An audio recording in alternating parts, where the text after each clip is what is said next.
বাসর রাতে আমার স্বামী তার বুকের সাথে আমার হাতটা চেপে ধরে বলল, আমি কি তোমাকে বিশ্বাস করতে পারি? তোমার কাছে তোমার অতীত কখনো জানতে চাইবো না, শুধু তোমার ভবিষ্যৎটা সম্পূর্ণ আমার। আমি মুচকি হেসে বললাম, হুম, আপনি পারেন আমাকে বিশ্বাস করতে। আমি আপনার হক কাউকে দিব না। আমি কি আপনাকে বিশ্বাস করতে পারি? পারো। আমিও তোমার বিশ্বাসের মর্যাদা রাখার সর্বোচ্চ চেষ্টা করব। কথাগুলো বলার সময় আমাদের দুজনের চোখে পানিতে ভিজে যাচ্ছিল। সে আমার চোখ মুছে দিয়ে আমাকে জড়িয়ে ধরল। কিছু সময় পর আমি বললাম, আপনি চোখের পানি মুছুন। সে হেসে বলল, এই চোখের পানি মোছার দায়িত্ব তোমার। আমি কখনো আপনার চোখে আমার জন্য পানি আসতে দিব না। আমিও দিব না। সেদিনের পর থেকে রোজ রাতে আমাকে জড়িয়ে ধরে আমার স্বামী বলতো, আমি বিশ্বাস করি তোমায়। আমিও তার কথায় মুচকে হাসি দিতাম। একদিন খেয়াল করলাম সে কয়েকটা কাগজ নিয়ে পড়ছে আর মুচকি মুচকি হাসছে। কিন্তু এই মোবাইল ফোনের যুগে কি কেউ লাভ লেটার দেয় নাকি? আমি আসলেই কাগজগুলো লুকিয়ে ফেলে। কেমন একটা সন্দেহ তৈরি হলো। তাহলে কি এখন চিঠির মাধ্যমে প্রেম করেন উনি? তাই যদি নাই হয়, তাহলে আমায় দেখলেই কেন সে কাগজগুলো লুকিয়ে রাখবে? লুকিয়ে খেয়াল করে দেখলাম সে কাগজগুলো মানিব্যাগে রেখে দেয়। গোসল করতে বাথরুমে গেলে লুকিয়ে কাগজগুলো বের করতেই আমার চোখ তো কপালে উঠলো। কি সুন্দর প্রেমের বাণী লিখে রেখেছে! রাগের থেকে কষ্টই বেশি হচ্ছিল। হঠাৎ খেয়াল করলাম হাতের লেখাটা তো আমার। এক মিনিট, এইগুলো তো আমার ডায়েরির পেজ। তার মানে উনি আমার ডায়েরি থেকে সব পেজ ছিঁড়ে নিয়েছেন। দৌড়ে গিয়ে ডায়েরি বের করে দেখলাম তাতে একটা লেখা পেজও আর নেই। সব ছিঁড়ে নিয়ে গেছে। বাথরুম থেকে বের হয়ে সে দেখে এই অবস্থা। দেখে কি করবে বুঝতে পারছিল না। আমি তত সময় রেগে ফুলে বেলুন হয়ে গেছি। স্থিতি সামাল দিতে সে আমাকে পেছন থেকে জড়িয়ে ধরে বলল, আসলে এত সুন্দর কথা আমাকে নিয়ে লিখেছো যে সবসময় পড়তে ইচ্ছা করে, তাই ছিঁড়ে নিয়েছি। তুমি রাগ করো না। সবসময় তো তোমার সাথেই থাকতে ইচ্ছা করে, কিন্তু পারি না, তাই নিয়েছি। তুমি রাগ করো না, শোনাবো আমার। আমি রাগ দেখিয়ে চলে গিয়েছিলাম। বিকালে অফিস থেকে ফেরার সময় ফুচকা, চটপটি, আইসক্রিম, চকলেট, গোলাপ ফুল আর বেলি ফুলের মালা নিয়ে এসেছিল। বোকা হাসি দিয়ে বলল, তোমার কি পছন্দ তা তো জানি না, তাই এসব নিয়ে এলাম। তুমি আবার পছন্দ জানি না বলে রাগ করো না কিন্তু, তাহলে এখন আমি কান্না করব। তার কথা শুনে আমি পিক করে হেসে দিলাম।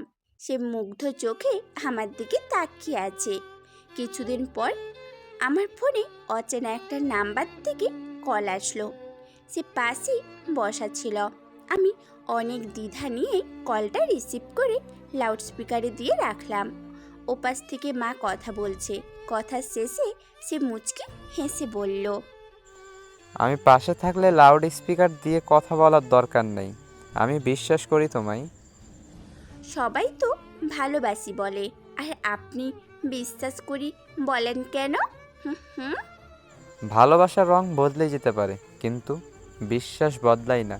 হয়তো ভেঙে যায়, নয়তো অক্ষত থাকে। আর ভালোবাসি কথাটা প্রমাণ করা অনেক কষ্টের, আর বিশ্বাস করা প্রমাণ করা কিছুটা সহজ। ভালোবাসার প্রথম স্তর হলো বিশ্বাস। বিশ্বাস না থাকলে কখনো ভালোবাসা থাকে না। তোমাকে যদি অন্য ছেলে বলে ভালোবাসি তোমায়, তখন তোমার মনে হবে আমি বিশ্বাস করি তোমায়। কারোর সাথে ঘনিষ্ঠ হতে গেলেও এটা মনে। আমি তার কথা শুনে আবেগে চোখের পানি ফেলছিলাম।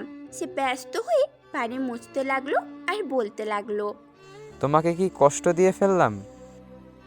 আমি আমি মাথা নেড়ে না বলে তাকে জড়িয়ে ধরেছিলাম। সময়ের সাথে সাথে আমার সুখের সংসার পার হচ্ছিল, কিন্তু সুখ যে সবার কপালে সহ্য হয় না। একদিন দুজনে ঘুরতে গিয়ে একটা গাড়ি আমাকে চাপা দিতে এগিয়ে এলো। আমাকে বাঁচাতে গিয়ে মানুষটা গাড়ির নিচে পড়ে গেল। আমি তার মাথাটা কোলে তুলে নিলাম।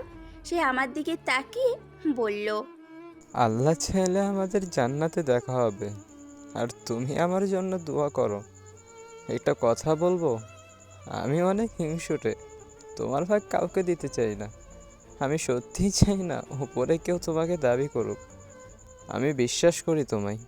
তোমার তোমার কিচ্ছু হবে না, ভালো হয়ে যাবে ইনশাআল্লাহ। আমি সবাইকে জানিয়ে দিয়েছি, সবাই চলে আসলো বলে।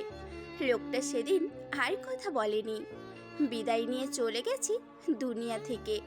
সেদিনের পর আরও 15টা বছর পার হয়ে গেছে। আমার মা, বাবা, শ্বশুর, শাশুড়ি সকলে আমার জন্য পাত্র খোঁজে। আশেপাশের লোকজন বলে, তোমার বয়সই বা কত, আর একটা বিয়ে করে নাও। কিন্তু কাউকে নিয়ে কিছু ভাবতে গেলে আমার কানে সেই একটাই কথা বাজে, আমি বিশ্বাস করি তোমায়। গল্পটা শোনার পর কেউ আবার কেঁদে দিয়েন না। আসলে গল্পটা এডিট করে শোনার পর আমারও অনেকটা খারাপ লাগে। তো যাই হোক, সেটা কথা না, কথা হচ্ছে কি যে তোমরা এখনও যারা চ্যানেলটিকে সাবস্ক্রাইব করো নাই, হ্যাঁ ভাই, হ্যাঁ হ্যাঁ, ওই যে হাতের ডান দিকে বেল বাটন। আরে ভাই, মারো না কেন? কিচ্ছু হবে না, আমি আছি না। মারো না কেন রে ভাই? কিচ্ছু হবে না, আমি কথা দিচ্ছি, কিচ্ছু হবে না। Thank you. আর তোমাদের কেমন গল্প পছন্দ, মাফিয়া না রোম্যান্টিক নাকি স্যাড, সেটাও অবশ্য কমেন্ট করে জানাবেন।